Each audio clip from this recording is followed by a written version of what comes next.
भैरव यामल में कहा गया है, चक्रम त्रिपुर सुंदर्या ब्रह्मांडाकारमीश्वरी, अर्थात हे ईश्वरी, त्रिपुर सुंदरी चक्र का आकार ब्रह्मांड की तरह है।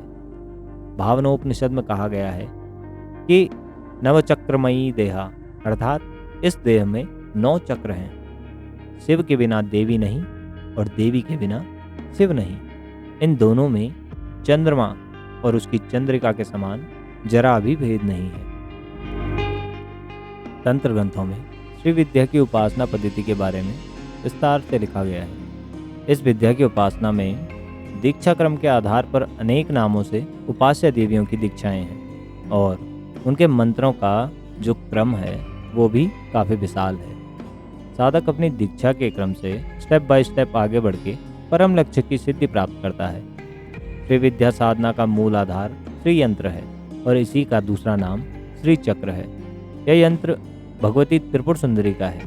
यंत्रों में इसे सर्वश्रेष्ठ कहा गया है। इस यंत्र का महात्म्य योगिनी हृदय में वर्णित है।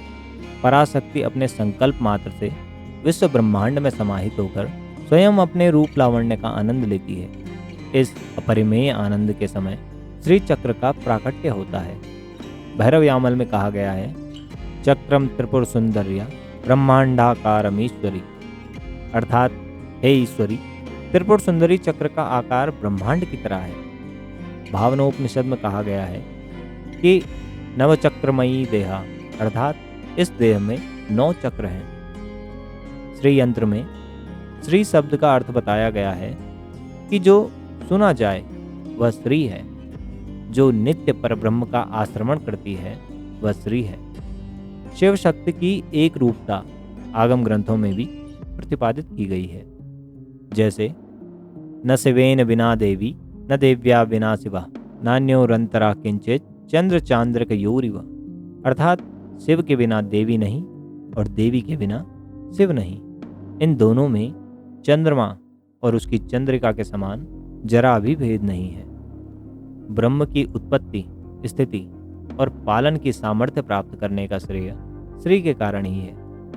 आदि गुरु शंकराचार्य कहते हैं, शिवः शक्त्या युतो तद्भवति शक्तः प्रभवितुं न चेदेदं देवो न खलु कुतलः संपन्दितुमपि, अर्थात जो शिव शक्ति के सहित होता है वही सामर्थ्य वाला होता है।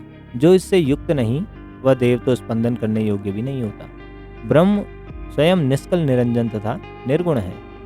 शैव आगम में उल्लेख है कि अचिंत्यमिताकार शक्ति स्वरूपा प्रतिव्यक्त्यधिष्ठान सत्यैक मूर्ति गुणातीत निर्द्वंद बोधैक गम्या त्वमेका पर ब्रह्म रूपेण सिद्धा, अर्थात चिंतन करने से परे अमिताकार एवं शक्ति स्वरूप प्रतिव्यक्ति में अधिष्ठित सत्ता मूर्ति, गुणों से अलग निर्द्वंद बोधि, केवल जानने के योग्य आप एक परब्रह्म स्वरूप सिद्ध हैं।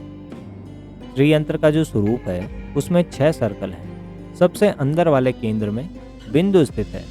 इस बिंदु के चतुर्दिक 9 त्रिकोण बनाए गए हैं। इनमें से 5 की नोक ऊपर और 4 त्रिकोण को नीचे की ओर किया गया है। उन्हें भगवती का प्रतिनिधि माना गया है तथा उन्हें शिव युवती की संज्ञा दी गई है। नीचे की नोक वाले त्रिकोण को शिव का प्रतिनिधि मानकर उन्हें श्रीकंठा कहा गया है और ऊर्ध्वमुखी पंच त्रिकोण 5 प्राण, 5 ज्ञानेंद्रियां, 5 तन्मात्राएं और 5 महाभूतों के प्रतीक हैं। शरीर में यह अस्थि, मेदा, मांस, अवृक और त्वक के रूप में विद्यमान है। अधोमुखी 4 त्रिकोण शरीर में जीव, प्राण, शुक्र और मज्जा के द्योतक हैं। ब्रह्मांड में मन, बुद्धि, चित्त और अहंकार के प्रतीक हैं। 5 ऊर्ध्वमुखी त्रिकोण 9 मूल प्रकृतियों का प्रतिनिधित्व करते हैं। इस प्रकार यंत्र में एक 8 दल वाला, दूसरा 16 दल वाला कमल है। पहला अंदर वाले वृत्त के बाहर और दूसरा दूसरे वृत्त के बाहर है। आनंद लहरी में आदि गुरु शंकराचार्य कहते हैं, चतुर्भि श्रीकंठो शिव युवती भी पंचभिरमि प्रभिन्ना भी संभोर नवनिरपि मूल प्रकृति भी त्रैश्चत्वारि हृदय वसुदल कलाब्ज त्रिवलय त्रिरेखा विशारदा तव भवन कोण परिणता, अर्थात श्री यंत्र की रचना के अनुसार 4 श्रीकंठों के, 5 सेवकी युवतियों के, शंभु की 9 अभिन्न मूल प्रकृतियों के, 43 वसुदल कलाब्ज की त्रिवलय 3 रेखाओं के साथ आपके भवन कोण में परिणत होते हैं, अर्थात त्रिपुर सुंदरी के भवन कोण में परिणत होते हैं। श्री यंत्र में ऊर्ध्वमुखी त्रिकोण को अग्नि तत्व, वृत्त को वायु तत्व, बिंदु को आकाश तत्व और भूपुर को पृथ्वी तत्व माना गया है।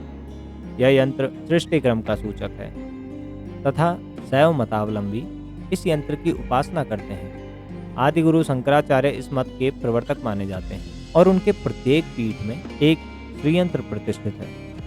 साधक की पात्रता के अनुसार श्रीयंत्र की बाह्य पूजा और शरीर में भावना करते हुए अंतर पूजा के विधान है। यहाँ पर जो अंतर पूजा है ये गहन विषय है, किंतु ये निरंतर अभ्यास से समझ में आने लगता है।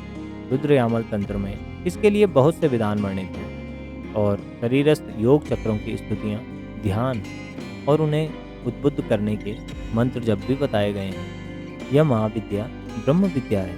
इसकी स्थूल, सूक्ष्म और परा के रूप में त्रिविध उपासना होती है। आप सभी को यह बात जान लेनी चाहिए कि ये वास्तविक सत्य है कि किसी भी कार्य को करने के लिए मनुष्य में शक्ति का होना बड़ा आवश्यक है और सबको शक्ति प्रदान करने वाली पराशक्ति ही उसके अधिष्ठात्री देवता है, वही परब्रह्म स्वरूपिणी है। अतः उसकी यथाशक्ति उपासना करते हुए मया यज्ञैश्च ब्राह्मीयम क्रियते तनु, इसके अनुसार ब्रह्म सम्मिलन के लिए अपने शरीर को नित्य पूजा, नैमित्तिक पूजा तथा जपादि के द्वारा ब्रह्म रूप बनाना चाहिए। इससे ही लक्ष्य तक पहुंचने की क्षमता प्राप्त होती है।